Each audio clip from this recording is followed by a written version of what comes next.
Pascual y Tonali, otra vez estamos aquí intentando dar la primera clase. La primera clase que vamos a ver es el material didáctico que vamos a tener, más una breve introducción al capítulo 1 que ya debieron de haber leído.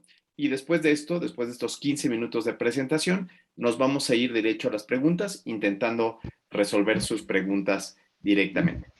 Y entonces, sin más por el momento, saludo muchísimo a Augusto Rafael Aguilera, que es seguidor de William Blake. ¡Wow, Augusto! Soy tu fanático. Y ahora nuestro profesor, el doctor Sebastián, es el que no apaga su micrófono. Ay, no les digo qué cosa tan terrible, pero bueno. Vámonos, corre y se va corriendo. Entonces, el material que van a ver ustedes aquí es gratuito, está en la revista médica del IMSS, ya se los pasé. Si lo quieren sacar de la revista mexicana del IMSS, está mejor. Ya sé que tiene mucho tiempo, que es del 2013, cuando éramos felices y no lo sabíamos, ¿no? Pero bueno, creo que hay cosas que no han perdido vigencia. Una de las cuestiones que yo quisiera ahondar es en este primer artículo de qué es la investigación clínica del doctor Juan Talavera, que tiene que ver con la razón por la cual empezamos a escribir todo esto, ¿no? En donde lo que queremos llevarlos es no solamente a convertirlos en científicos, sino la verdad es que queremos que mejore la interpretación, la identificación de los errores, la identificación de las publicaciones científicas y, y la verdad es que eso es lo que queremos, que sean mejores médicos, que esto les sirva para que ustedes sean mejores médicos. Y tuvimos el honor en esa ocasión de tener este artículo sobre la importancia entre la práctica clínica y la investigación clínica. Entonces, cuando ustedes estén aquí sentados y decir, ¿por qué me tengo que sentar a volver a leer investigación clínica y por qué tengo que volver a practicar esto? Entonces, la razón es, sin duda, este artículo que está aquí, que es del doctor Lipschitz, donde platica esta dicotomía que existe entre la investigación clínica y la práctica clínica y por qué tenemos que abrir los ojos y seguir adelantándolo. Y este artículo es buenísimo, es de la jefa de la División de Investigación Clínica, la maestra Carla Martínez Castuera, donde nos platica por qué la investigación clínica nos va a ayudar a mejorar, a generar mejor atención a los pacientes. Y aquí, esa es la parte más importante que yo quisiera dejarles, ¿no? Lo que yo quisiera dejarles es que cuando ustedes estén pensando en su pregunta de investigación, esta vaya dirigida a cómo voy a mejorar la atención de los neonatos que estoy viendo, cómo voy a generar una mejor atención a las embarazadas o a la parte que ustedes estén viendo, a la parte que les corresponda. Siempre piensen si la pregunta me va a ayudar a generar una mejoría en la calidad de la atención, en la atención del paciente, en algunos desenlaces al respecto. Cuestión distinta es esa investigación que se hace ahí en los laboratorios, en donde lo único que se quiere encontrar es saber si algo es útil nomás para saber, ¿no? Y alguien te dice, ¿para qué quieres? Es que se desconoce. Y como se desconoce, pues yo quiero saber, ¿no? ¿Por qué? Porque nadie lo ha buscado, nadie sabe, ¿no? Entonces, esas preguntas son igual que lo que yo digo que es conocer cuántas chupadas se requieren para llegar al chiclocentro de gomita de la Tootsie Pop, ¿no? Nadie sabe. A nadie le interesa si a las interleucinas 6 y la interleucina 4, lo que le interesa al paciente es saber si él va a tener mejoría. Y entonces, lo que queremos es que ustedes obtengan sus preguntas de investigación a través de la práctica que ustedes están llevando. Es decir, queremos llevar de la práctica clínica que ustedes tienen a la generación de conocimientos médicos, ¿no? Y entonces, bueno, pues entonces por eso es que yo les recomiendo muchísimo que lean esta parte, este artículo que está verdaderamente increíble y podríamos resumirlo en que los pacientes que participan en un proyecto de investigación siempre reciben mejor calidad de la atención. Y que la verdad es que también tiene que ver con la motivación de yo como médico, ¿no? Lo platicaba con Miguel Ángel, que le voy a dar la palabra en un rato más, como uno si solamente se dedica a seguir las guías de práctica clínica y seguir la huella, uno termina vuelto loco, ya no quiere saber nada, porque uno quiere también participar en la creación del conocimiento, uno también quiere aportar estas nuevas visiones que hemos visto. Y los sistemas de salud se benefician de la eficacia y la eficiencia de los médicos que están practicando, que son felices practicando y que además pueden innovar al respecto de ello. Entonces, con esto yo les quiero decir que no dejen de leer este artículo y a lo que los truje Chencha es en este primer nivel. Primero tendríamos que hablar un poco de los diseños de investigación. Y los diseños de investigación tendremos un abordaje que es el abordaje al cual le hemos llamado el enfoque arquitectónico. Y le hemos llamado el enfoque arquitectónico porque tiene que ver con cómo se fomenta la causalidad, causa-efecto. Y este causa-efecto siempre tiene un principio básico.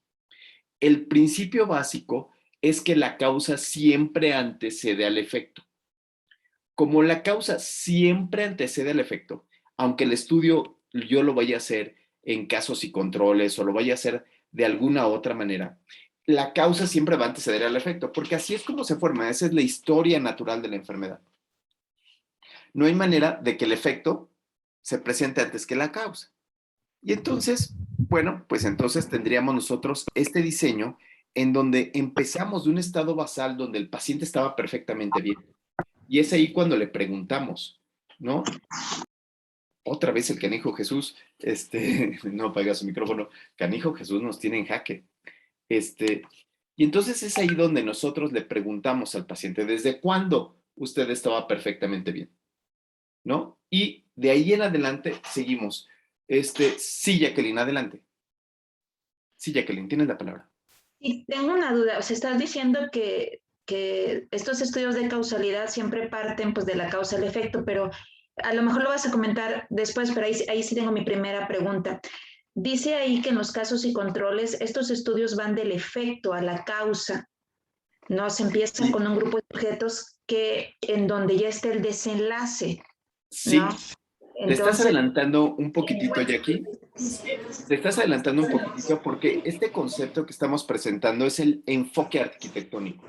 Hay varias maneras de ver la investigación. Y uno es esta parte de entender el enfoque. ¿Cómo lo voy a enfocar? ¿Cuál es la idea principal? ¿Cuál es la idea de base? Después de que yo encuentre esta idea, que es la idea de base, entonces puedo tener otro enfoque que le llamaremos el enfoque metodológico. El enfoque metodológico es cómo lo voy a hacer. Lo voy a hacer como un ensayo clínico, como un corte, como un casos y controles, ¿no? Entonces, hay muchas maneras de hacerlo, ¿no? Ya no puedo ni. Ok, sí. Entonces, esta es la primera parte, que es el enfoque arquitectónico. Entonces, yo empiezo con un estado basal. Yo empiezo con un estado basal, tengo una maniobra principal que va a causar el desenlace. Creo yo que la mejor manera de entenderlo es con fármacos. Por ejemplo, tengo un paciente que tiene dolor de cabeza y yo hago un ensayo clínico aleatorizado donde pruebo un nuevo analgésico, lo comparo contra un placebo y veo cuál es el resultado. Y el resultado puede ser disminución del dolor de cabeza. Sin embargo, también hay estudios de causa-efecto como pudieran ser los factores de riesgo. Entonces, un factor de riesgo que pudiera ser fumar. Y entonces aquí yo, en este mismo escenario puede tener distintos factores de riesgo. Voy a poner aquí otro, por ejemplo, que ahora el factor de riesgo sea fumar. Entonces, el estado basal, por ejemplo, el estado basal puede ser sujetos sanos. Entonces, yo tengo el sujeto sano aquí, él empieza a fumar, yo le pregunto desde cuándo empezó a fumar, lo comparo contra algún sujeto, alguna población que no fuma,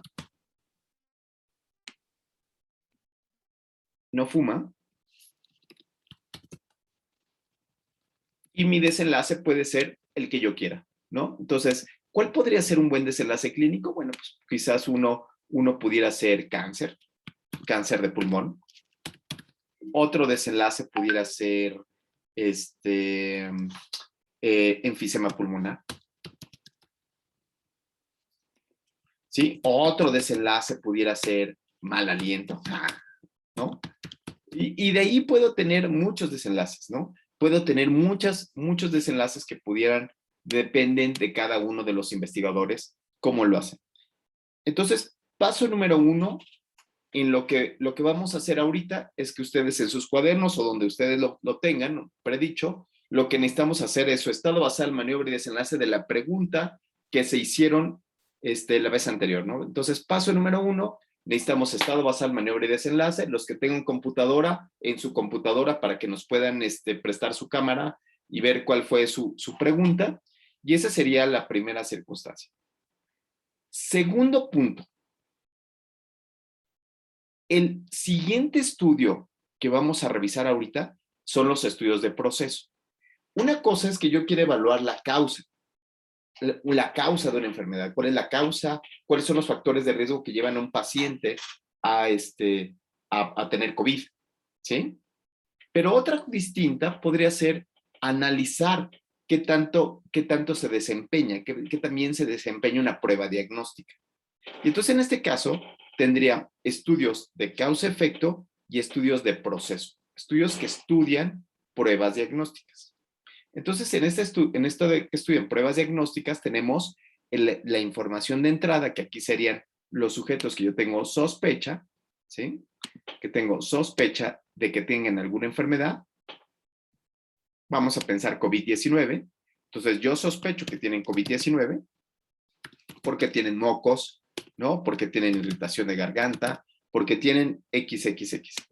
Y yo voy a contrastar un innovador, que en este caso podría ser la prueba rápida, y lo contrasto contra el estándar de oro, que en este caso podría ser la proteína C reactiva.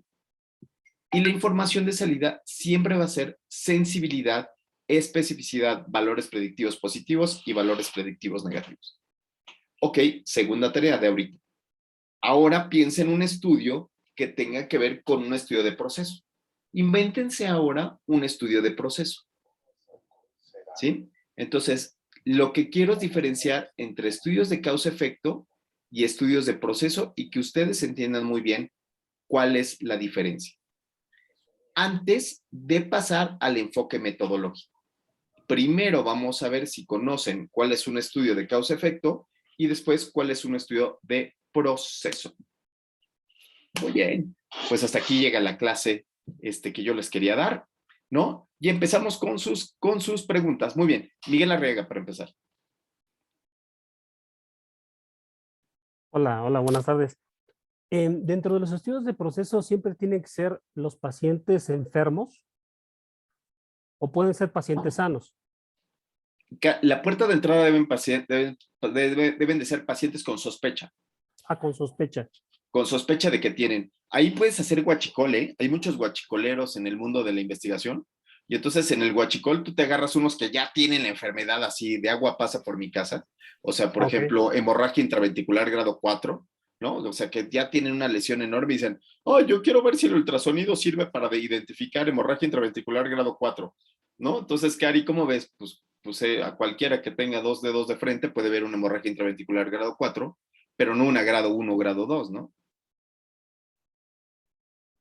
Sí, yo creo que más bien está enfocado en la pregunta. O sea, ¿qué tipo de pacientes voy a utilizar, sanos o enfermos, o los que asumo que son sanos? Depender de la pregunta que nos estamos haciendo.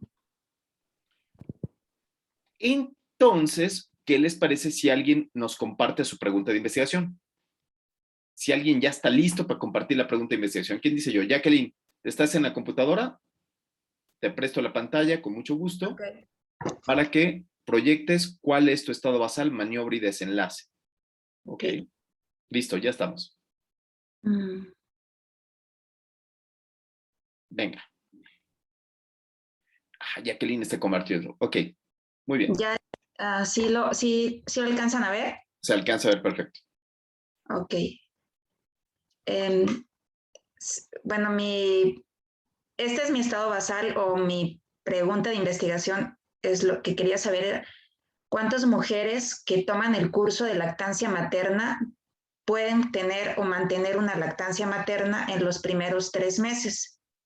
Ok, Entonces, ella quiere ver cuál es el efecto de un curso con lactancia materna. Miguel Arriaga, ¿qué tipo de estudio es este? ¿De causa-efecto o de proceso?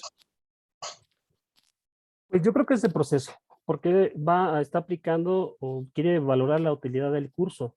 Es como la maniobra innovadora. No, acuérdate que los estudios de proceso son de prueba diagnóstica. Cuando quiere evaluar el diagnóstico de un Ya, paciente, ok, tienes razón. ¿no? Entonces sería de Entonces, causa-efecto. aquí, pero ¿qué es lo que está causando que los pacientes duren 3 meses con lactancia exclusiva? Estimada Karina Alvarado.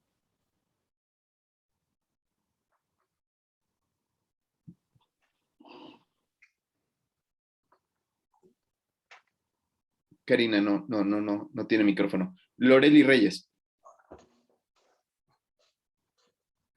Dice aquí Loreli que no se escucha. ¿No se escucha? Sí, sí se escucha. yo sí te escucho. Miriam Cervantes dice que no se escucha. ¿Me escuchan los demás? Sí, sí se escucha. Sí. Ok, bien, entonces, Loreli, ¿cuál sería el estado basal de esta pregunta de investigación?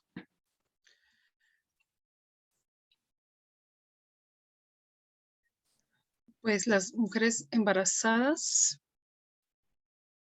Que todavía no tienen a la cría, ¿no? O sea, señoras embarazadas que todavía no tienen el crío, que no han pasado los 3 meses de lactancia. Muy bien. Y entonces, la maniobra sería tomar el curso de lactancia. ¿Y con qué se debería de compartir? María del Rosario Vega. ¿Contra qué lo comparo?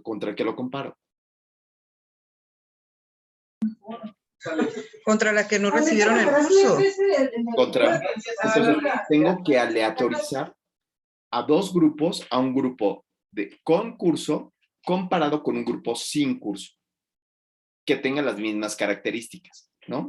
Y el desenlace es lactancia materna en los primeros 3 meses. ¿Sí? ¿Sí queda? Hay muchas maneras de resolverlo. Lo podemos hacer retrolectivo, lo podemos hacer prolectivo, lo podemos hacer como ensayo clínico, lo podemos hacer como una corte. Uy, hay tantas cosas que podemos hacer con esto que lo podemos resolver de muchas maneras. Pero aquí lo primero que tendríamos que tener es a 2 especialistas en lactancia materna. La primera especialista en lactancia materna es la doctora Karina Feria, que es neonatóloga. ¿Cómo ves, Karina, en tu experiencia esta pregunta de investigación que se hace otra neonatóloga famosa? ¿Qué opinas? Bueno, es una... Es que mi mamá le está ocupando yo. Bueno, alguien está ocupando algo. Sí. No, bueno, la pregunta yo creo que es muy buena. Nada más que vaga, porque podrían entrar otras variables en esa pregunta. Yo creo que podría ser todavía un poquito más puntual esa pregunta. ¿Cómo qué le agregarías? Probablemente durante X, el tiempo, por ejemplo, que se ocuparía en tomar esos 3 meses, aparte del tiempo en meses, el tiempo en días, o sea, qué periodicidad quise decir, tendría ese curso. No sé exactamente a qué te refieres con lo de la pregunta. Sí. Yo creo que lo que hace falta son detalles, pero estoy de acuerdo contigo, que la pregunta es muy buena. A mí lo que me parece es que he visto muchos cursos de lactancia materna y no sé si yo lo dejaría de dar solo porque no funciona. Pero bueno, ese es mi punto de vista. Yo creo que se tiene que seguir dando sí o sí, o sea, no necesitamos evidencia para seguir dándole el curso a las pacientes. Es decir, la pregunta se resuelve sola. No. Sí, o sea, a lo mejor tal vez si les explico como mi idea, porque a lo mejor entre la idea que tengo y lo que plasmo hay una diferencia. Claro. pero creo que a veces como no se evalúa la efectividad de los cursos en cada unidad, entonces como que se vuelven muy burocráticos y no se le pueden hacer mejoras a ese curso porque se da por sobreentendido que tomar un curso te va a mejorar el éxito de la lactancia materna. Y sí la mejora, que no cuánto la mejora o cuánto la podría mejorar si los puntos que tuviera en contra ese curso, ¿no? Se hicieran visibles. Quizás a lo mejor, no sé, ahí puedan retocar mi pregunta. Sí, claro, y que yo creo que es lo que decía la doctora Feria, ¿no? La doctora Feria decía, dinos más cosas del curso, ¿no? Entonces aquí sería el curso A o el curso X, ¿no? No sé, Cari, creo que esa era la pregunta que tú tenías, ¿no?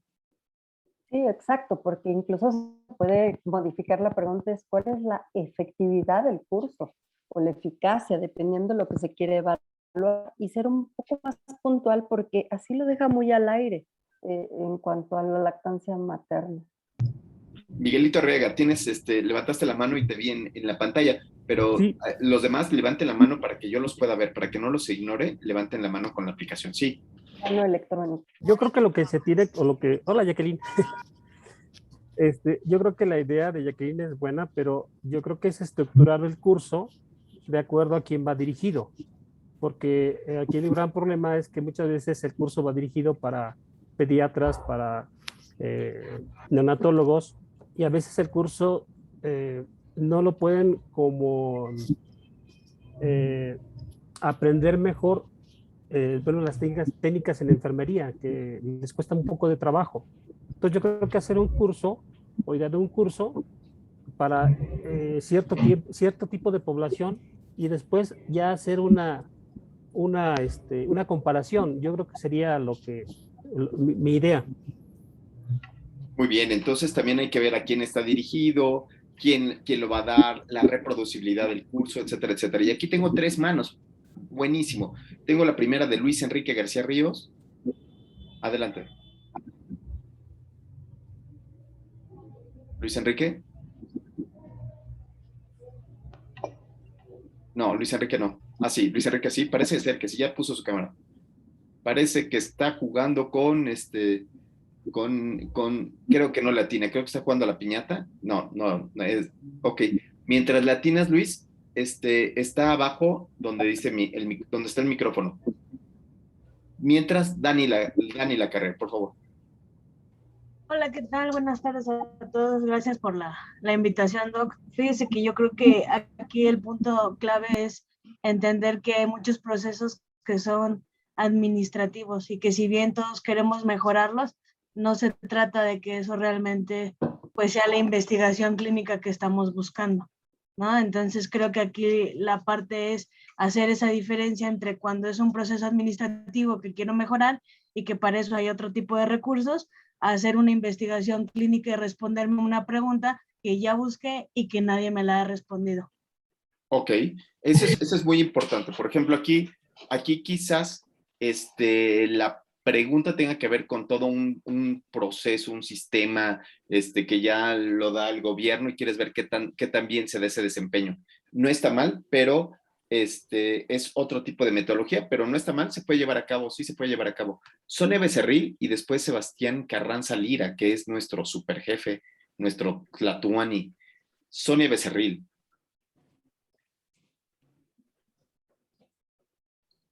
Sonia Becerril. Ok, bueno, aquí lo único que queríamos es tener el estado basal, maniobra y desenlace, lo cual lo logramos muy bien, Jacqueline, ¿no? Entonces es un estudio de causalidad y lo lograste muy bien. Doctor Sebastián, por favor, su participación seguro va a ser muy importante. Venga. Yo nada más quisiera comentar que podríamos simplificar todo definiendo primero que nada qué es utilidad. ¿Utilidad para quién? O sea, útil puede ser que amamante una vez al día o que sea todas las veces, las características de la lactancia, o sea, ¿útil para quién? ¿Útil para el neonato, para la mamá o para la pareja para que pueda dormir? O sea, hay que definir eso antes de complicarnos en lo demás, ¿no? Buenísima participación. Entonces, intenten utilizar palabras que no conozcan.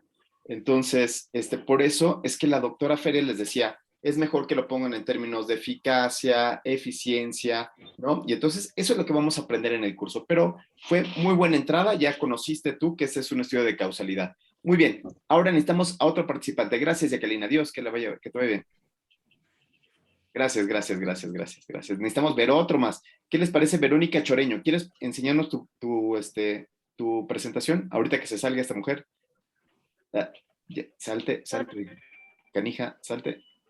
Jacqueline. Deja de compartir pantalla. Pícale ahí. Pícale ahí, exactamente. Sí. Jacqueline, por favor, no nos metas el pie, Jacqueline. No, dame chance. Ya. Listo, Verónica Choreno, te toca a ti, por favor. Vero, por favor.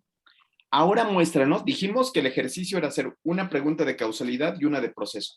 Entonces, ahora muéstranos la pregunta de proceso, si te parece bien. La pregunta de proceso que hiciste. A ver si puedo compartirla. Perfecto, se ve muy bien. Ahí está. ¿Sí? A ver, esta es y estado basal sería el paciente con intubación orotraqueal. B es si el ultrasonido de vía aérea es pues el eficaz para ver que esa intubación haya quedado adecuadamente colocada. Quisiera compararlo con auscultación y radiografía de tórax, pues para ver la sensibilidad y especificidad, según lo que yo quisiera hacer. ¡Auch! Está buenísima la pregunta, está súper buena la pregunta. Entonces ella dice, ¿será que si utilizo el ultrasonido para ver si está bien puesto el tubo, comparado con tomarle una placa de tórax?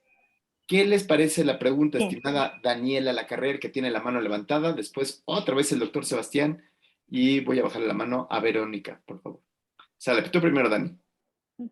Ahora, hola, la verdad es que me parece muy buena pregunta, creo que esa se apega muy bien al diseño arquitectónico. Felicidades a la doctora porque creo que es algo que tan solo del plantearlo llama la atención y dices, ok, a ver, cuéntame más de tu idea. Creo que va por buen camino y al final de cuentas la importancia es que sale de su práctica clínica. O sea, creo que eso es lo valioso de esta pregunta. Y entonces, buenísimo, ¿no? Karina, por favor. No, Karina apenas se acaba de entrar. Doctor Sebastián, por favor. No, yo creo que marqué por error, pero bueno, ya estando aquí. A mí también me parece muy adecuado, pero aquí, ¿cómo contrastarían la pregunta? O sea, sería ultrasonido e intubación contra posicionamiento correcto e incorrecto. Sería el cruce que harían de los resultados. Sí, creo que sería ver en la radiografía, pues si queda a nivel donde estamos acostumbrados, entre T2 y T3, y en la ultrasonografía sería ver el COF, el neumotaponamiento justamente encima del hueco supraesternal. Buenísimo. Y eso se tiene que hacer al mismo tiempo en estos pacientes, ¿no? Entonces ahí habría que ver la dificultad que hay para unos y para otros. Y esto lo que nos haría es que ya no radiaremos al bebé, ¿no? Es una pregunta interesante porque luego los neonatólogos nos gusta que salgan fosforescentes los niños y piden el placa de tórax antes de intubarlo, después de intubarlo, mientras lo estoy intubando, y los placas de rayos X se quedan ahí todas las ocasiones. Entonces, me parece una pregunta súper interesante. Muy bien, pues creo que quedaron 2 ejemplos buenísimos. ¿Quieren un ejemplo más o nos vamos a los acrónimos? Yo tengo una duda con respecto a esto. Por ejemplo, como el ultrasonido a veces es como dependiente del observador, ¿no? En este caso, por ejemplo, ¿cómo evitar el sesgo de maniobra o de ejecución en la maniobra para que realmente, digamos que contribuya a tener una correlación, ¿no? Sí, yo creo que ese ya es harina de otro costal, ese ya es cómo lo va a resolver. Ella seguramente va a tener que guardar los videos, ¿no? Va a tener que hacer videos, guardarlos, después ponérselos antes y después, ponerle a 3 observadores para que vean si estaba bien puesto o mal puesto, ¿no? Entonces, esa es la manera como lo va a realizar, pero esa es otra cuestión, ese es otro punto. Es igual que el tuyo, o sea, ¿qué es lo que tiene que tener el contenido? ¿Cuántas veces se lo vas a dar? ¿Cómo vas a hacer la aleatorización? ¿Lo vas a hacer por grupos, por bloques? Eso ya es otra cosa. Aquí lo que tenemos que pensar es cómo hago la pregunta y si la pregunta es valiosa o no es valiosa, ¿no? O sea, yo, por ejemplo, de tu pregunta, yo diría, bueno, pues, si sale que no funciona, que ya no lo daríamos. Y tú me dices, no, pues lo que pasa es que yo quiero mejorar el desempeño para lograr la lactancia materna a 3 meses. La otra pregunta yo te diría, ¿por qué a 3 meses? Si la OMS recomienda que sea 6 meses, ¿por qué tú 3 y la OMS 6? ¿Tú qué traes, no? ¿Tú qué te sientes? ¿Por qué 3 meses nada más? Y entonces, esas son las preguntas que estamos viendo aquí entre pediatras, neonatólogos y ginecólogos. Tenemos a Daniel y tenemos a todos. Muy buena pregunta. Muy bien. Entonces, regrésame la pantalla. Regrésame la pantalla, ¿Cómo le hago? dejar de compartir, le pones escape en tu computadora y después le pones dejar de compartir. Escape, no me sale la opción, a ver. Sí, escape está en tu computadora, está en el teclado de tu computadora. Ajá, sí, ya le pongo escape, pero y después dejar de compartir. Ya quedó. Excelente, Creo que muy ya bien. quedó, ¿no? Ok, bueno, entonces ya tenemos la primera clase, ¿no? Entonces, estudios de causa-efecto y estudios de proceso. ¿Ok? ¿Alguien quiere compartir su última presentación o pasamos a los acrónimos? ¿Sí? Miguel, ¿quieres compartirnos? Sale, venga. Venga, compartir, ya saben, por favor, aprendan a compartir en la próxima ocasión, no manchen, aprendan a usar el Zoom, que ya ahorita deberían de saber después de 2 años de pandemia, ¿no? Zoom, compartir pantalla, ¿sí? Canijos condenados, o sea, a sus hijos sí los pusieron ahí frente a las pantallas, pero ustedes no pueden compartir. Miren la cara de Miguel, que no puede compartir la pantalla. Vero, ¿qué te parece? Es igual que Vero, que decía, ¿cómo escape? Sí, Miguelito, ¿puedes o no puedes? Compartir pantalla abajo donde está lo verde. Está sufriendo, empieza a sudar. Nada, si quieres dinos tu pregunta de investigación rápidamente y aquí la plasmamos. Sale, estado basal. Estado basal, estimado. Perdón que interrumpa. Sí, claro, adelante. Quiero pedirles a todos los que están aquí conectados, yo estoy viendo aquí quién estáis participando y no para cuestiones administrativas, que pongan nombres reales, ¿no? Porque aquí aparece un nombre femenino, veo la foto, es otra persona, ¿no? Le robó el celular a una mujer seguramente en el metro, doctor. Probablemente. No, pero ahí les encargo eso, porque si no yo voy a incurrir en un error y no les voy a marcar asistencia. Por ejemplo, al que está con el teléfono de Gladys. Entonces, por favor. Sí, por favor pongan su nombre real. Venga, venga Miguel. Miguel.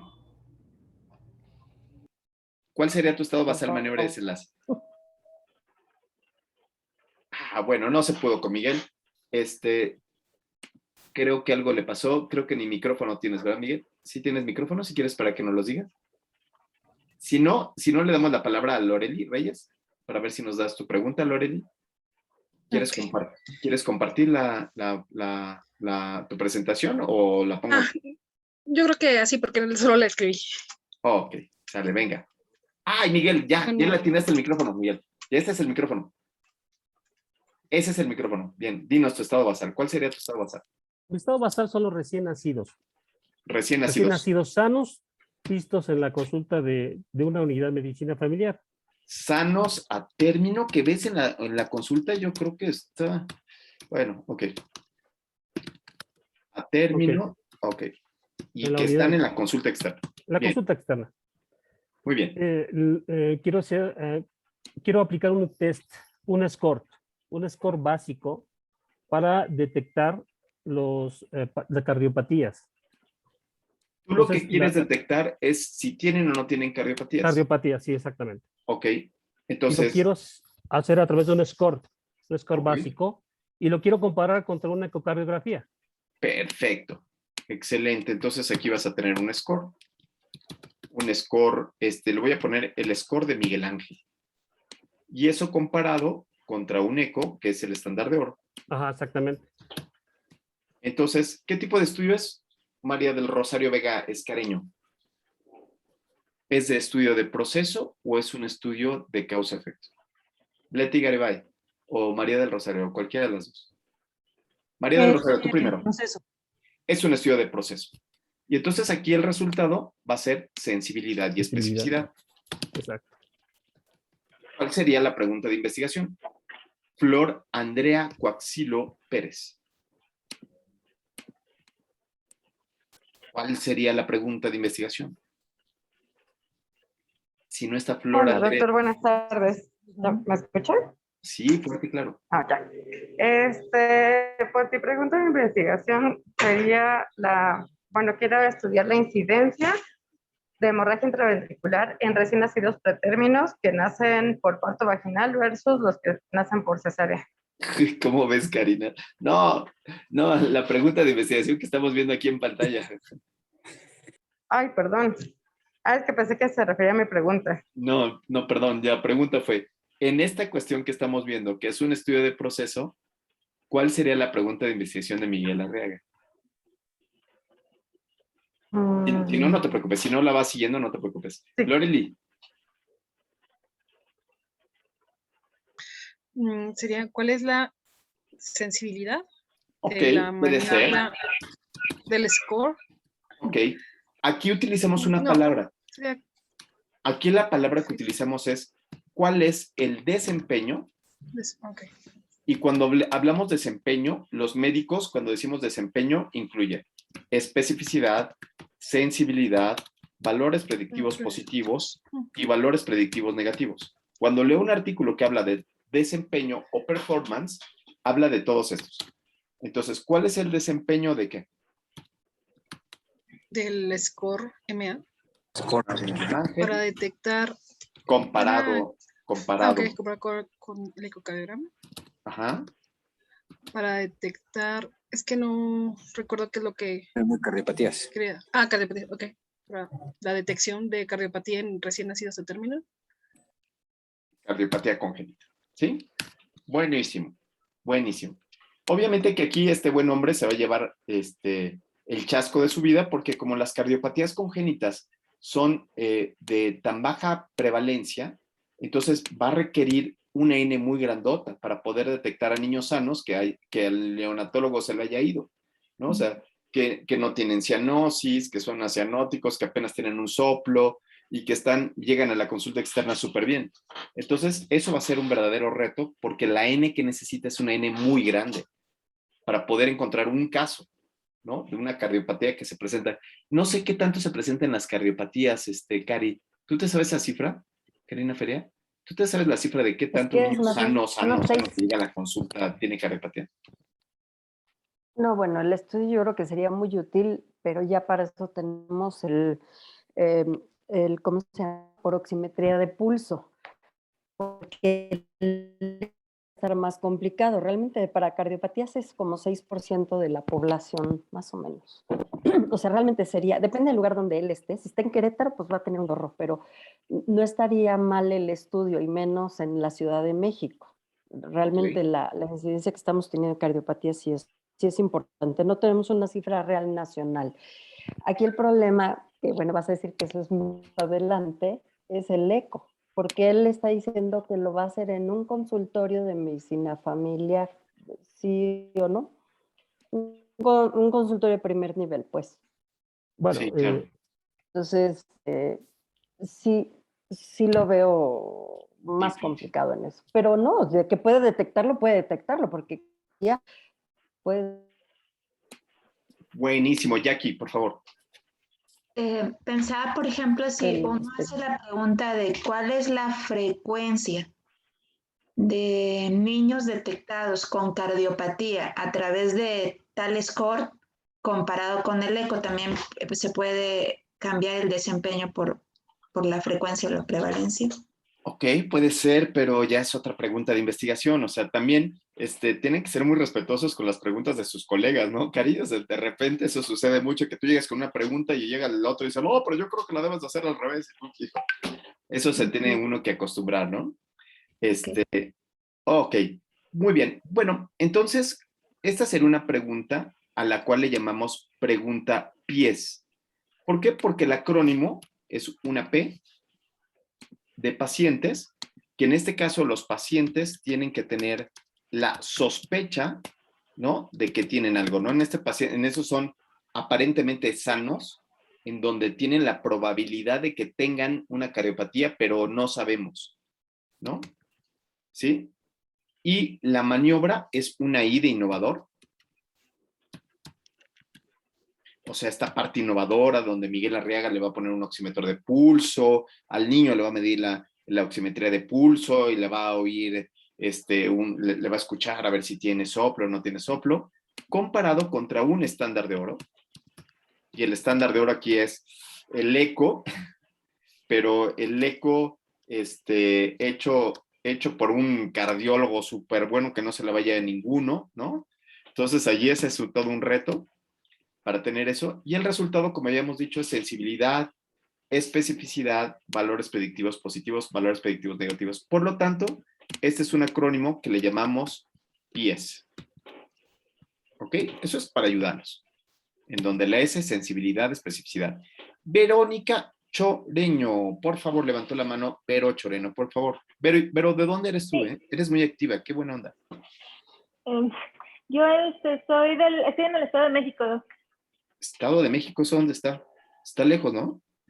O sea, no está por aquí. En Zumpango, Estado de México. No está por aquí por Centro Médico, ¿no? No, definitivamente no, está un poco lejos. O sea, Cari, ¿nos quieren decir que hay UCINes fuera de Centro Médico? O sea, ¿sí hay neonatólogos fuera de Centro Médico, Cari? Más allá de las fronteras hay. ¡Wow! Del otro lado del mundo. Ya conocí Pero no una, soy de pero qué buena onda, neonatología. gracias. No soy de neonatología, doc, soy de terapia intensiva. ¿Y qué haces? No, no es cierto. Ok, Vero, adelante. Sorpresa. ¿Mandé? Adelante. Mi pregunta es, con respecto a que hay veces que no hay estándar de oro para ciertos procedimientos. O sea, ¿se podría aplicar contra alguna otra cosa? Ay, qué gran pregunta, Vero. Sí, se llaman estándares de referencia. Por ejemplo, la ecocardiografía también puede llegar a tener dudas, ¿no, Cari? Entonces, ¿cuál sería el estándar de referencia de una cardiopatía? Híjole, pues hasta que lo operas, ¿no? Hasta que ya ves ahí el corazón. Entonces, muchas veces se utilizan estándares de oro, estándares de referencia, como por ejemplo resonancias magnéticas, como por ejemplo eco, a veces hasta el mismo desenlace de los pacientes, ¿no? Qué horror, ¿no, Cari? Esta diferencia entre estándar de referencia y estándar de oro, ¿no? ¿Tú cómo lo ves? Bueno, lo que pasa es que no todo está dicho finalmente y a veces no se puede accesar al estándar de oro en la unidad en la que estamos y podemos utilizar por eso uno de referencia que sea lo más cercano al de oro y eso también puede ser muy válido. Así es. Muy bien, pues entonces lo primero que les quiero decir aquí es que tenemos este acrónimo que es el acrónimo PIES. Pero cuando estoy tratando de un estudio de causa-efecto, entonces ya no utilizo el acrónimo PIES. Ahora utilizo otro acrónimo que le llamo el acrónimo PICO, PEO, PECO, etcétera, etcétera. Entonces quisiera conocer otro proyecto de investigación que nos puedan decir, y me encantaría oír el de Leti Garib, el de la doctora Rosa María Salinas Alvarado, que nos está poniendo toda la atención del mundo. Muchísimas gracias, doctora Rosa María. Si nos pudiera dar, por favor, su pregunta de investigación, pero ahora de causalidad. Quiero ahora pregunta de investigación, pero de causa-efecto. Pregunta de investigación, pero ahora la quiero de causa-efecto. Venga.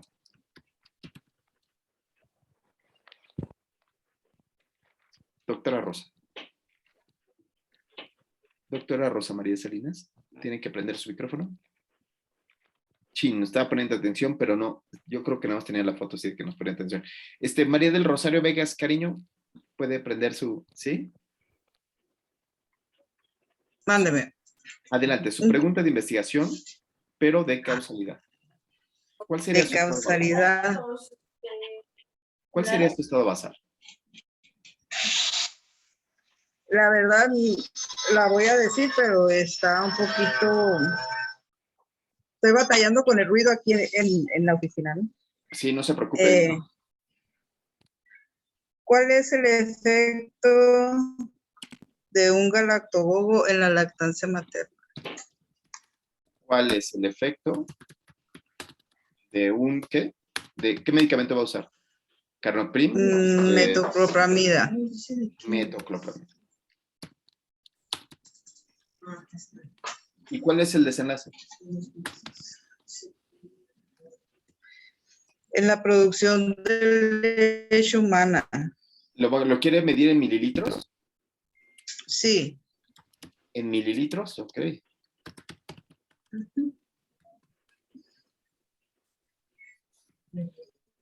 Uy, qué difícil pregunta. Ok, pero bueno, aquí es una palabra pico como tal. Entonces, el estado basal serían las señoras lactando. ¿En qué mes se lo va a dar?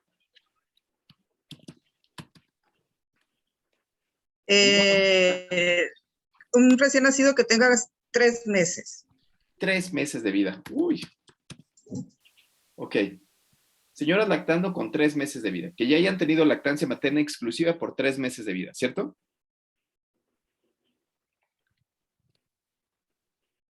¿Sí? Ya es... ¿No? Que hayan suspendido la lactancia materna exclusiva y quieran otra vez relactar. ¿Cuántos meses tienen las señoras? Pues 3 meses el recién nacido. Señoras... pero ellas no han dado lactancia, pero quieren dar. Con bebé de 3 meses, ¿ok? Que no hayan lactado. Bien. Ajá. ¿Sí? Sí. Nada de nada, nada de nada. No le dieron nada de nada y ustedes los convencen y entonces a unas mamás les van a dar metoclopramida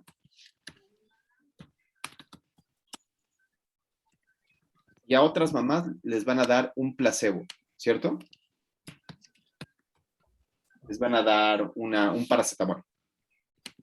Y el resultado es que le van a extraer leche a la mamá y van a medir cuántos mililitros de leche tiene una mamá y cuántos tiene otra, ¿cierto?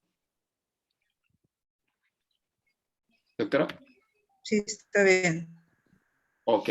Entonces, este acrónimo es una palabra pico, en donde tengo la P de pacientes, la I de intervención, que en este caso la intervención es metoclopramida, el C de comparador, que en este caso es un placebo.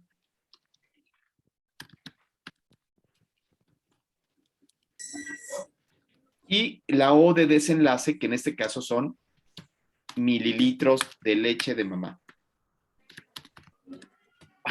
Y aquí necesitamos otra vez a nuestros dos sinodales. Dani Lacarrier, ¿cómo ves esta pregunta de investigación? Hola, ¿qué tal? Tengo problemas con el video y no lo puedo activar, pero aquí estoy, ¿eh? Sí. La pregunta la veo bien estructurada, me parece que cumple con lo que se requiere. Sin embargo, si ya analizamos, ya en un contexto clínico, el hacer la pregunta, para mí lo primero sería como, ¿para qué? ¿No? O sea, como, no me queda como muy claro, ya sé que es la metoclopramida, pero no sé, creo que el comparador tendría que ser como pues con la técnica de lactancia, no sé, la verdad es que sí me cuesta un poco darle sentido ya en la clínica. Yo sé que son efectos y demás, pero no me termina de convencer la idea. Así, si me preguntan, es como, podemos rebuscarle más, podemos, si quieres platicar. Estoy en el chat, me ofrezco como voluntaria, soy ginecólogo, podemos darle más vueltas a la idea, pero así como tal no me compra mucho la idea, no le hallo un sentido clínico como tal. Ok, Jackie. Bueno, igual no metiéndome con la pregunta de, como dices, del investigador, pero probablemente el efecto que se quiere es la relactancia, ¿no? Ay, no, espérate. Lo que habíamos dicho hace ratito es que las preguntas de investigación son como los gases intestinales. Siempre apestan cuando no vienen de uno. Espérate, pues si tú quieres ver relactancia, ya tú y tu loca cabeza. Haz tú tu proyecto. Ella quiere ver mililitros, ¿no? Ella quiere ver si sacan 1 mililitro versus 2 mililitros el otro grupo. Y esa es su pregunta de investigación, ¿no? Y entonces, ahora sí podríamos decir si su pregunta de investigación es válida o no válida, ya podríamos, ahí como dice Daniela, podríamos, platicarlo, ¿no? O podríamos comentarlo. ¿Tú tienes otro desenlace? Bueno, sí, otro desenlace podría ser relactancia, otro desenlace podría ser incremento de peso del bebé para no medir los mililitros del niño, otro podría ser que la señora esté más contenta, ¿no? Porque pudo darle de comer al bebé, ¿no? Y entonces otro desenlace es el número de infecciones, otro desenlace es eventos adversos, o sea, hay muchos desenlaces, pero hay que respetar lo que ella quiere. Entonces, lo que ella quiere es una pregunta pico como tal, como metoclopramida contra no sé qué. Karina Feria, por favor, ¿cómo ves la pregunta? Tucu. Yo creo que para ejemplificar pico, que es el motivo de esta pregunta, está muy bien. Ya los problemas que se susciten para contestarla es otro problema. Y creo que esto puede darnos lugar para que todos aterricen esta idea. Como tú dices, ahorita podemos criticar la pregunta sacando muchas preguntas de que y si sí y si no. Pero para ejemplificar pico, creo que es muy útil. Y creo que es muy útil para cada uno de ustedes que se hagan la pregunta. Si al hacerse su propia pregunta con este método de pico, sacan la misma cantidad de preguntas que con esta pregunta que estamos encontrando, pues les va a ayudar a reflexionar sobre su propia pregunta, que ese es el objetivo ahorita con esto. Entonces, no vamos ahorita a criticar la pregunta, porque creo que nos podemos pasar toda la hora, pero creo que el objetivo de Pico está extraordinario. ¿Qué es la P? Pues las señoras que tienen 3 meses. ¿Qué es la I? La metoclopramida. ¿Qué es la C? El placebo o lo que vayamos a utilizar. Y O, lo que vamos a obtener, que son los mililitros. Eso es el objetivo de que nosotros aprendamos este método de Pico en cada una de las preguntas. Yo los invito a todos ustedes a que su pregunta la hagan Pico. Excelente. De hecho, esa era la tarea. Muy bien, le voy a dar paso a mi amigo que lee lo mismo que yo. ¡Ah, qué maravilla! El matrimonio entre el cielo y el infierno de William Blake. ¡Ah, gusto, Rafael! Maestro, o sea, seguidor de los pensadores de 1600. Creía que hay muy pocas personas que entienden. Ok, venga, estimado Augusto, Rafael. Pues es que lo que estaban comentando de acuerdo a lo que decían en la pregunta ahí, por ejemplo, en la intervención o la maniobra, probablemente compararlo con algún otro pues, medicamento secretor, ¿no? Metoclopramida versus domperidona o algo, ¿no? No, sean respetuosos, esa es la pregunta. Ahorita lo que estamos viendo es la pregunta de investigación, si es una pregunta de proceso o es una pregunta de causa-efecto. Es una pregunta de causa-efecto. Cada uno de ustedes tiene su visión y cada uno en su visión va a cambiarle, le va a decir, no le pongas metoclopramida, ahora ponle cisaprida, yo no le pongas eso, ahora ponle unos mocos. Pues, cada quien tendrá su pregunta. Seamos respetuosos. Lo único que vemos es si tiene esta forma. Ahora yo les voy a proponer que piensen en otro acrónimo. El siguiente acrónimo que vamos a ver se llama el acrónimo PECO, que es yo soy pecador, así es que, me va a caer muy bien, ¿no? Yo pecador. Ahora la E es de exposición. ¿Me podrías hacer una pregunta de exposición estimado colega, seguidor de William Blake, estimado Augusto Rafael, por favor, ¿nos podrías hacer una pregunta, Peco? Sí, venga, Augusto. Sí, venga, Augusto. Tienes que prender tu micrófono primero. Sí, quería mostrar lo de mi pregunta. ¿La tienes ahí? ¿La tienes? Ok, yo dejo de... Sí, adelante.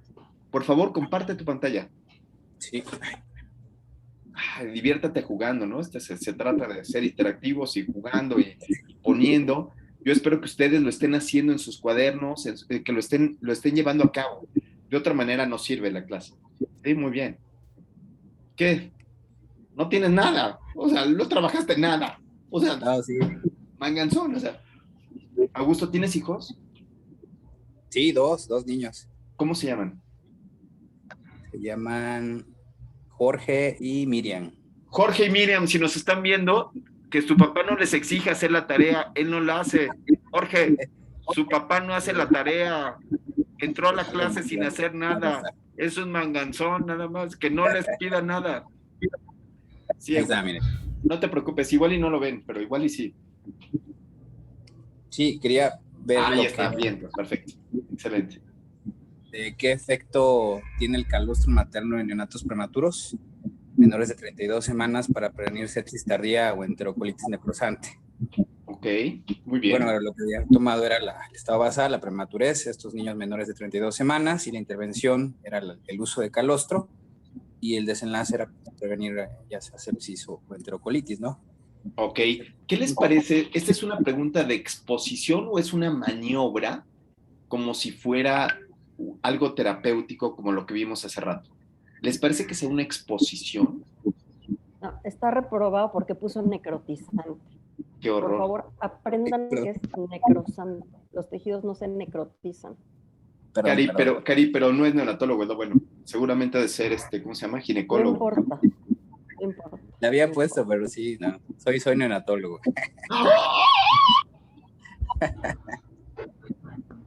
Ok.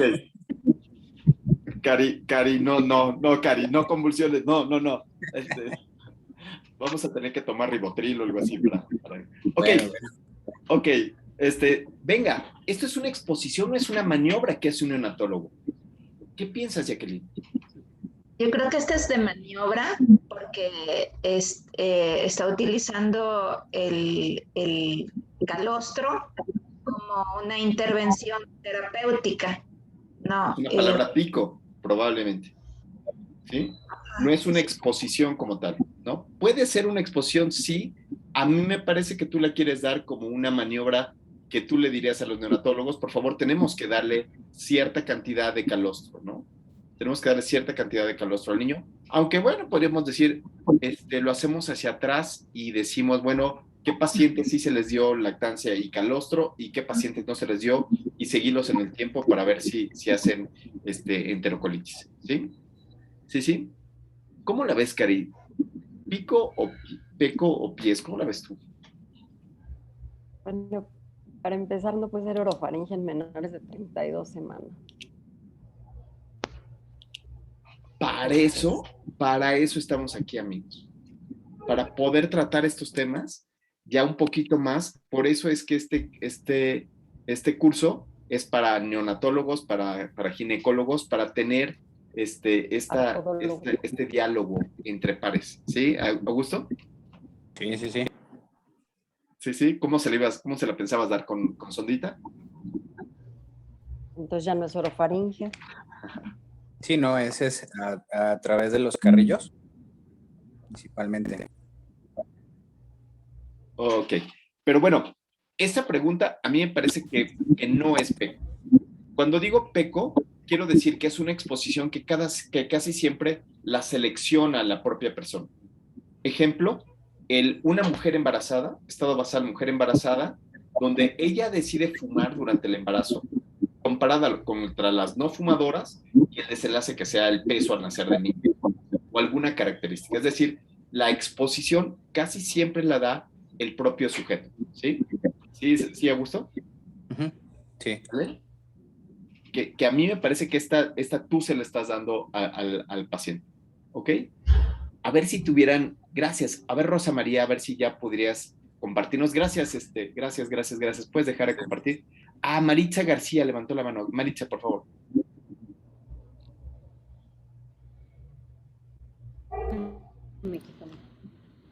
Súper, Maritza, Maritza sí hizo la tarea, muy bien. Hizo la tarea. Maritza, tienes palomita, Maritza. Bueno, vamos a ver. Ok. A ver, ahí va mi pantalla. Venga. Entonces, aquí voy a aplicar la pregunta, las PECO. PECO, bien. Entonces, mi pregunta de investigación es, ¿cuáles son los factores de riesgo asociados a hemorragia obstétrica en una cohorte de mujeres mexicanas? Uy, no se ve tu pantalla, no se ve tu pantalla. Danos un segundo, por favor, Mari. Ahí está, ya se ve la pantalla. Ahora sí, otra vez, ¿puedes repetir tu pregunta?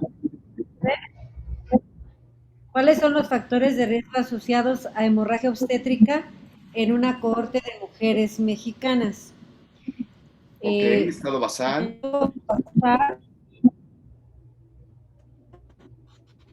La intervención es la asociación, la exposición o no exposición a los factores de riesgo que están determinados prenatalmente y el desenlace es la hemorragia obstétrica. Buenísimo. ¿Qué factores de riesgo estás buscando? ¿Cuál sería tu factor de riesgo? Porque factores de riesgo son muchos. Aquí lo que nosotros pensaremos... Sí, hay factores... Piensa en uno. Piensa en el más importante. Hay factores, bueno...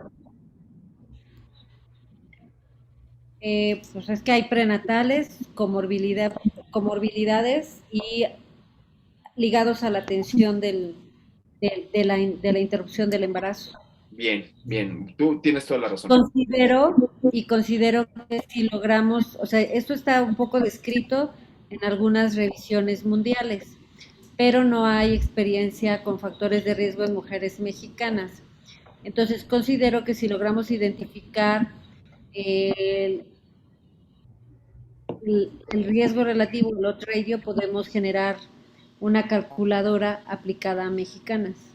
Ok, entonces puede ser que tengas tú una serie de factores de riesgo. Aquí lo que yo les diría para ejemplificar, Mari, sería, dinos uno, cásate con uno. Piensa uno primero y después piensas otros. Ok, anemia. ¿Anemia cuándo? ¿En qué momento?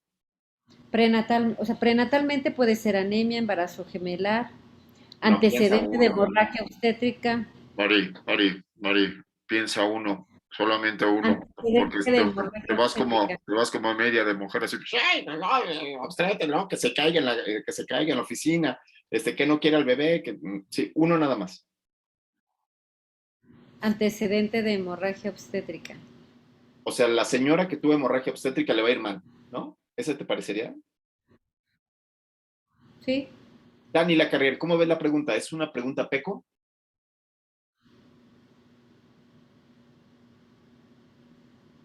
Sí, Dani. Dani, adelante. Tienes que quitar tu micrófono, poner ahí tu micrófono. Ahí voy.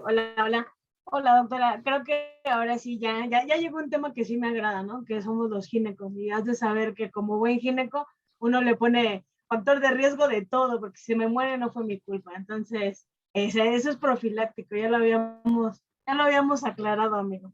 Entonces, creo que la doctora en esta ocasión no está haciendo una pregunta PECO como tal, pero si nos vamos con el ejemplo que decía la doctora de la anemia, ¿ok? Ya está descrito que la anemia es un factor de riesgo para que presente hemorragia obstétrica. Entonces, si yo tengo a mis mujeres embarazadas, voy a tener a unas pacientes que tengan anemia, a otras que no tengan anemia, las voy a seguir a lo largo del embarazo y en su resolución obstétrica voy a ver cuál tuvo hemorragia y cuál no. Eso es lo que sería de la exposición para darle el OR a ese factor que sería la anemia. Y con eso concluyo que después de que yo haga todo mi estudio, puedo decir con todas las de la ley que la señora que tiene hemoglobina masculina de 8 tiene 4 veces más el riesgo de padecer hemorragia obstétrica que la señora que no tiene anemia. Entonces, más o menos esa sería la estructura. Entonces, Mari, la respuesta correcta es sí. Sí, es una estructura padrísima para PECO, ¿no? Está muy bien la estructura. Puede ser que metas distintos factores de riesgo, es decir, que estudies, como tú dices, que estudies anemia, que estudies el tamaño de la señora, que estudies algunos otros factores como que sea primi, multigesta, que sea embarazo gemelar o embarazo múltiple, y entonces tú puedes meter cuantas variables quieras. Esto parece ser que es una cohorte en donde las vas a agarrar desde el estado basal, desde que empiezan a tener malos pensamientos, ¿no? ¿Sí? Hasta que tengan, o igual y no, igual y tú dices, no, ya las voy a agarrar ya maleadas a las señoras, ya bien embarazadas, ¿no? Ya con el mal dentro, y entonces poder evaluar algunas otras cosas. Porque de repente las señoras ya vienen ya con el mal dentro de la panza y ya no sabemos ni qué. ¿Sí? Pero es una excelente pregunta, Peco. Sí.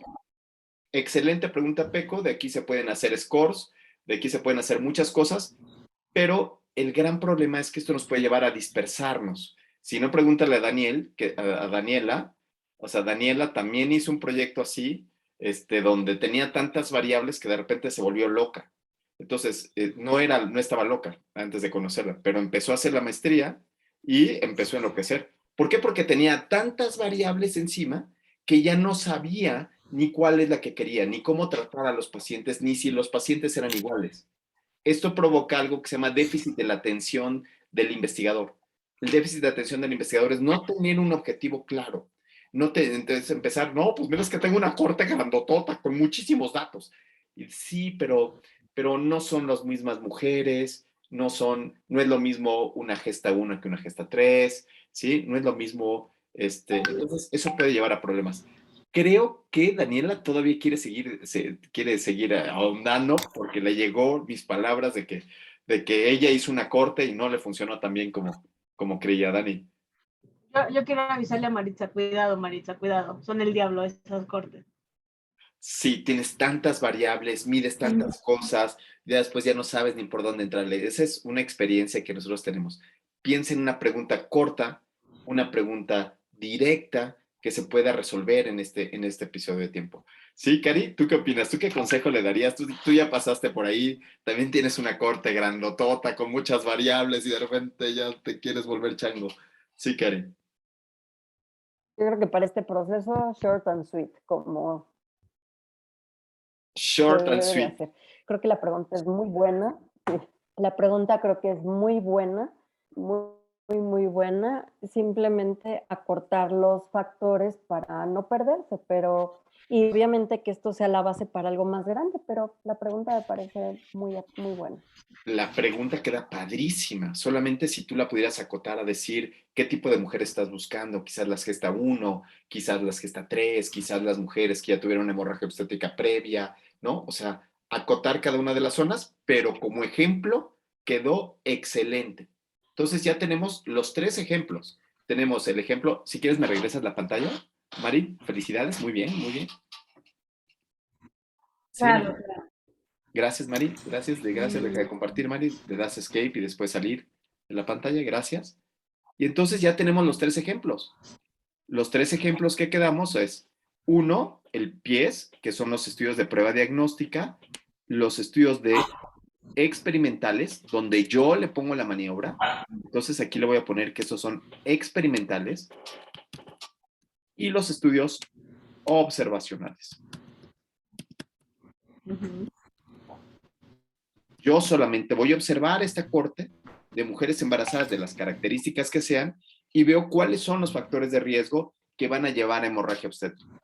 Acá yo quiero ver el diagnóstico, cómo mejoro el diagnóstico. ¿Sí? ¿Por qué? Porque se me están escapando muchos niños con cardiopatía. Y aquí quiero ver si un tratamiento es mejor que el otro. ¿Sí? Entonces tengo el diagnóstico, el experimental y los observacionales.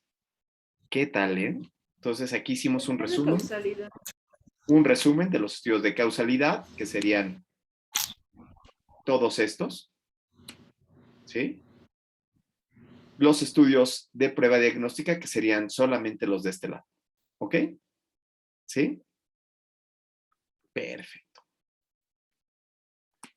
Perfecto. Entonces ahora voy a dejar de compartir. Voy a dejar de compartir y creo que vamos bien. Según yo creo que vamos bien. Preguntas hasta aquí. La clase de hoy era formar esta primera ocasión, mi pregunta y ver si era una pregunta peco, pico o pies.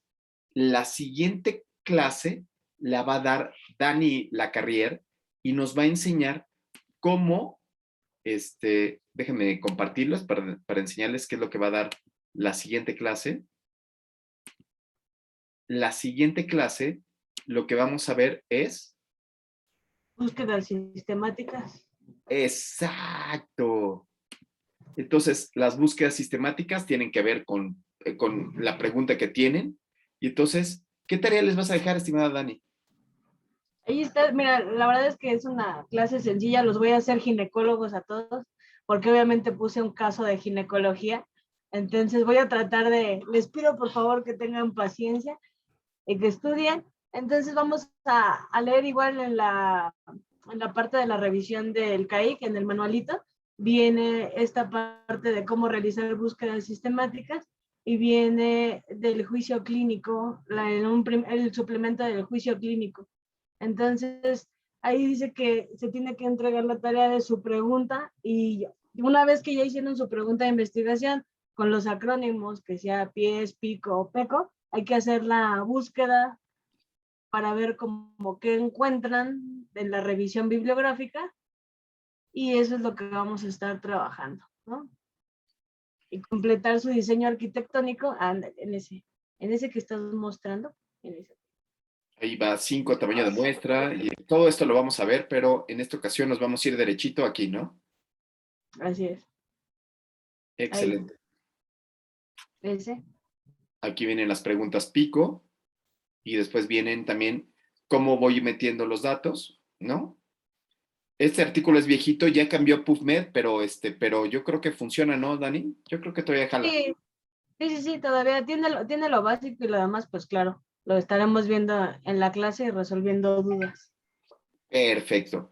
Y en la segunda hora nos va a dar el buen, otro neonatólogo, nos va a dar un repaso, pero ahora ya nos vamos a dirigir directamente a estos diseños arquitectónicos y a esto, cuándo es prolectivo, cuándo es retrolectivo o cuándo es retroprolectivo y nos va a explicar toda esta tabla de los diseños de acorde al enfoque metodológico, ¿sí? Para que ya podamos ver esta pregunta que nosotros hicimos hoy y cómo la podríamos resolver.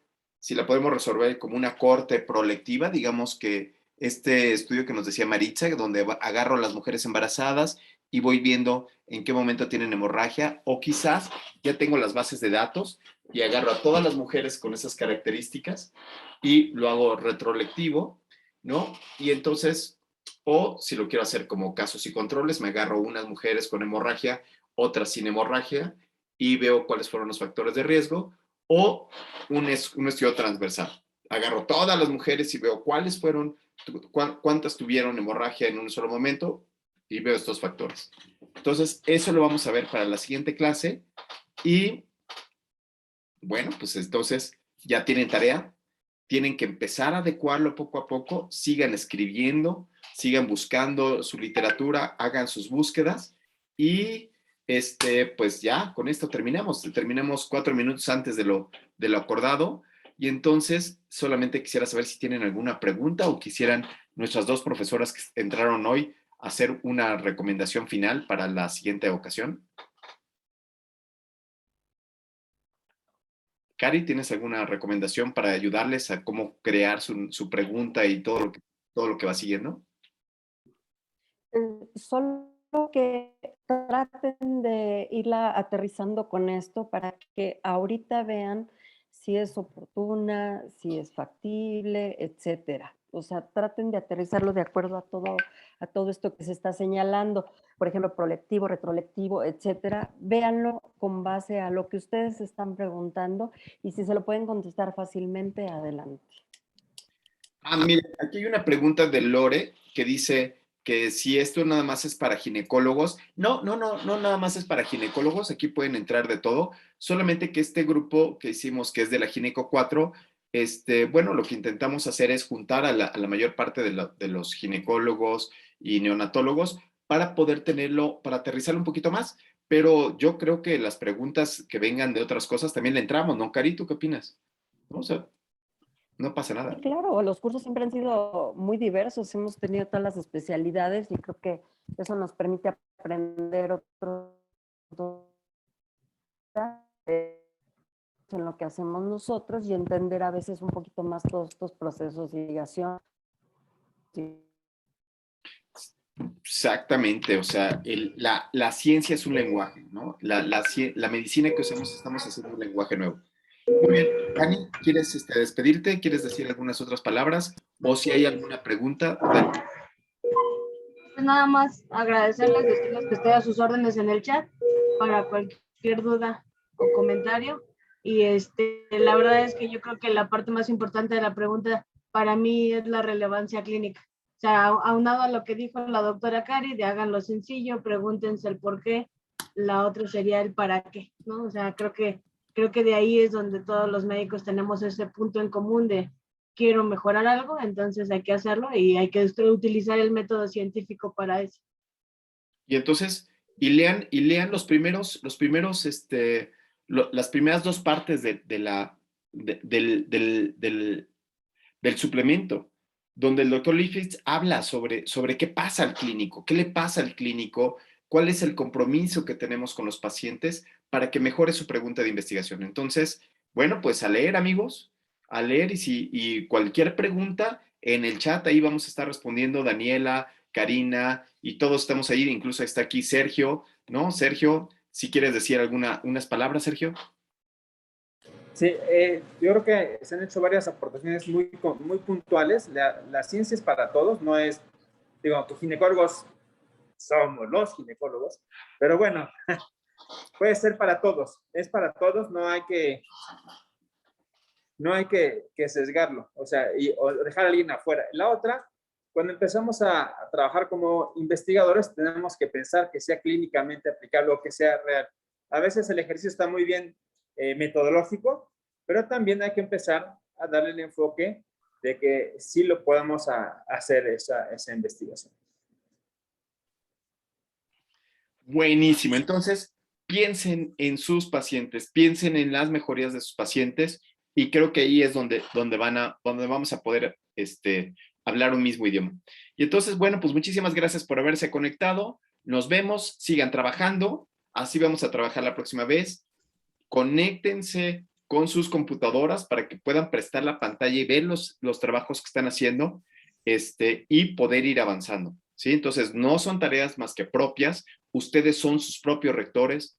Pueden buscarse a un tutor que les ayude con todo esto, pero sigan trabajando, ¿no? Entonces, sigan trabajando y sigan leyendo y ojalá les sirva todos estos consejos que les damos nosotros que ya pasamos por ahí y ya nos dimos de topes contra estas grandes cortes y estos grandes problemas. Y entonces, no queda más que despedirnos. Bueno, nos vemos. Muchas gracias, Tlazocamaki Miyak.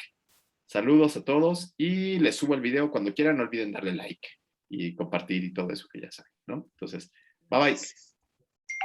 Bye.